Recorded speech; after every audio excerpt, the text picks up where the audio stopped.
What is up, guys? It's Tom from Tech Time here, and this is my video about the LG V20.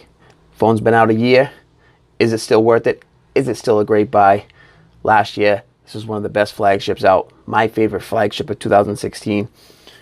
Let's give you a quick overlay on the specs.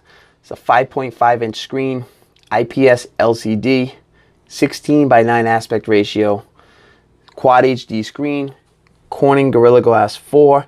It's got a secondary display up here, which was the big thing from the LG V10, the LG V20. One of my favorite features. I liked it a lot. It's got the LG UX 5.0. It's their skin over Android. It's Android 7.0 Nougat. At the Snapdragon 820, which was a quad-core processor, super fast, micro SD card, up to 256 gigabytes. This had 64 gigabytes internal memory and 4 gigabytes of RAM. Had a dual camera system, dual 16 megapixel f1.8 aperture on your main lens, 8 megapixel f2.4 aperture on your wide angle lens, laser autofocus, optical image stabilization, dual LED flash. The front camera, 5 megapixel, not the greatest, but the rear cameras is where it really shined. Tons of manual modes. Also had a 32-bit DAC, quad DAC, headphone jack. Headphone jacks are a rarity nowadays on phones. This one has one of the best you're going to find on a phone, even now, a year later. Had a fingerprint sensor in the rear, a spot that I actually like a lot, right in the middle. I got used to it. I was really digging that sensor in the middle like that. Like that also doubles as your home button. You got nothing on this side at all. Nice and smooth and clean. You got your volume rocker on that side. And that's it. USB Type-C and a mono firing speaker. Speaker could be better. Let's get into the bread and butter of the phone. The internals. This is for a 5.7-inch screen. Phone is nice. It's actually pretty light. The LG V10 was a lot heavier. This is pretty light. It came with a plastic like protector on it off when I bought the phone new. I never took it off. You can see it's kind of dirty and crap, but you know what? I peel this off the phone, be like brand new underneath it. One of the features that you won't see anymore on phones is the removable battery. You press this button on the side. What the hell? There we go.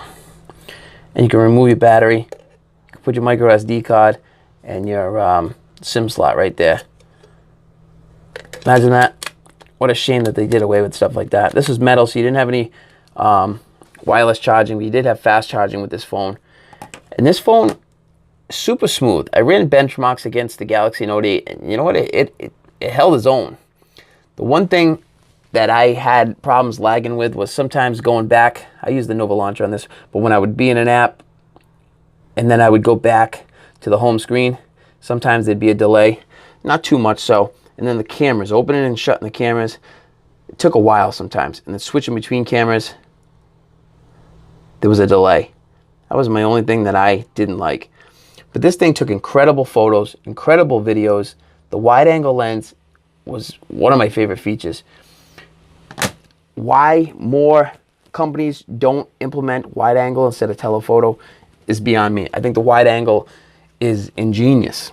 The photos you can get with a wide angle over the photos you can get with a telephoto lens is night and day. Wide angle wins hands down, in my opinion. You get so much more of the field of view, and it's just, you know, you can get remarkable photos. You're looking up at a tall building, or you're in a city, you take a picture, and it almost gives you that GoPro-like look. It's really magnificent.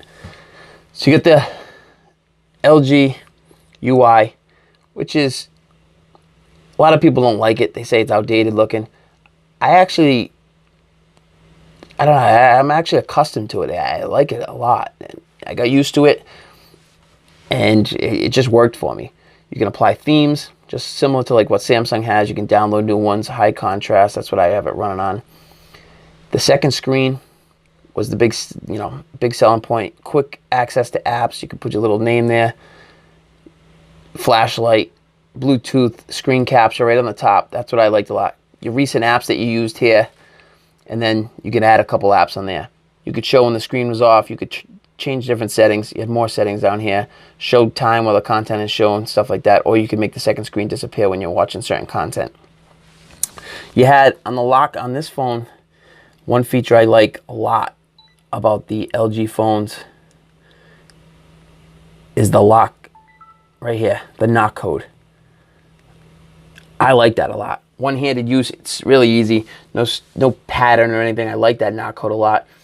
I don't know if they have a patent on that or something like that, but no other phones companies implement the same idea. I like it a lot, that knock code. They have this other thing called smart settings. This is a feature that I don't know why companies aren't implementing into their own software. Smart settings. This is ingenious. At home, turn Wi-Fi on. Every time I come home, my Wi-Fi turns on this phone. Every time I leave my house within a certain distance, my Wi-Fi turns off. And then you can change that. You can change it to be, you can set all sorts of different things. Change your home address. You can change your sound profile, Bluetooth, change all sorts of different smart settings you can add in here.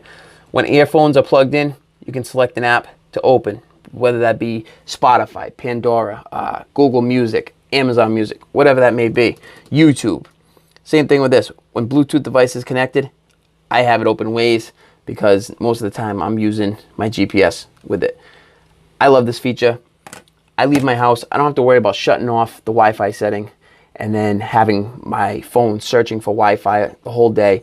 Really kills your battery. I personally believe it does. Some people may say otherwise. Good for them.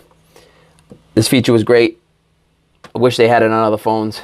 That was one thing that, it was little things, but the little touches like that mean a lot to me. You had the smart cleaning thing, which actually worked really good, similar to Samsung has in their optimized thing right now. Battery life was decent on this. Not the best, but you know what?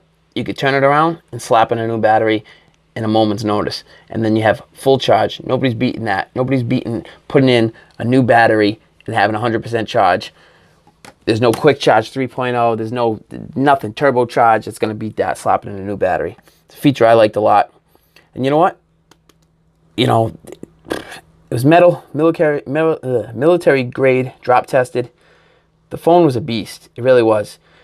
And I like a phone like this. I work outside. I need a phone like this. Glass phones are beautiful, but they break. I put a case on them. I don't even know what the hell is back behind that stupid case most of the time anyways. And you know what? They're fingerprint magnets. This phone, because I got the plastic on it, looks like a fingerprint magnet. But without that plastic, there's no fingerprints going on this fucking thing. This thing's a beast. I was actually a huge fan of the LG V10 with the stainless steel sides and the rubber back.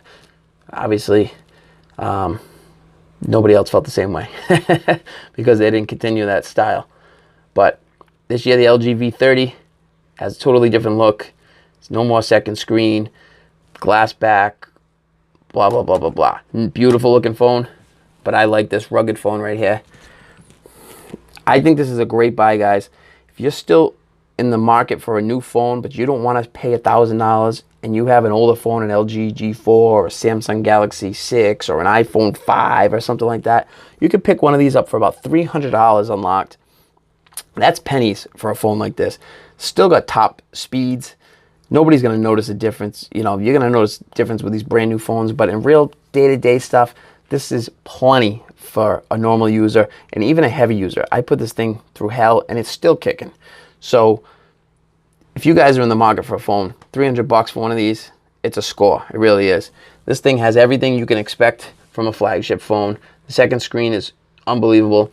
The screen, even though it's not OLED, it's a really nice looking screen. The colors are accurate. They're bright. They're punchy. The cameras, really good cameras. Great, I'll say it again, great wide angle, great manual settings on this. The audio recording on this is very, very good. One of the top, probably still top phones out that can record audio. And then audio out of the headphones. If you're an audiophile and you listen to good music out of your headphones and you have good headphones, this phone will rock your headphones. It really will. I just want to give you guys a quick overview of this phone. It's a year later. Ran this thing into the ground. Still going strong. Obviously, I broke the screen. Not going to bother fixing it because it's like a backup phone for me. You know, I still rock it from day to day. I throw my SIM card in it some days, and I'm like, you know what? I like this phone. I like it a lot. And for $300, a year later, I'd buy it. I'd buy it right now. So, you know what? I know some people are gonna see this video and say, "Oh, what the? This isn't a new phone. I don't want to see this shit." But you know what? Not everybody buys brand new phones. Not everybody can afford brand new phones, and not everybody that can afford them wants to put all their money on these brand new phones. So this is a great phone. Year later, still going strong. Top specs of last year, and you can't beat it. 300 bucks. All right, guys, just wanted to give you a quick video. Hit that like button. Leave those comments. If you want to dog me out for putting a video of a year-old phone, go ahead.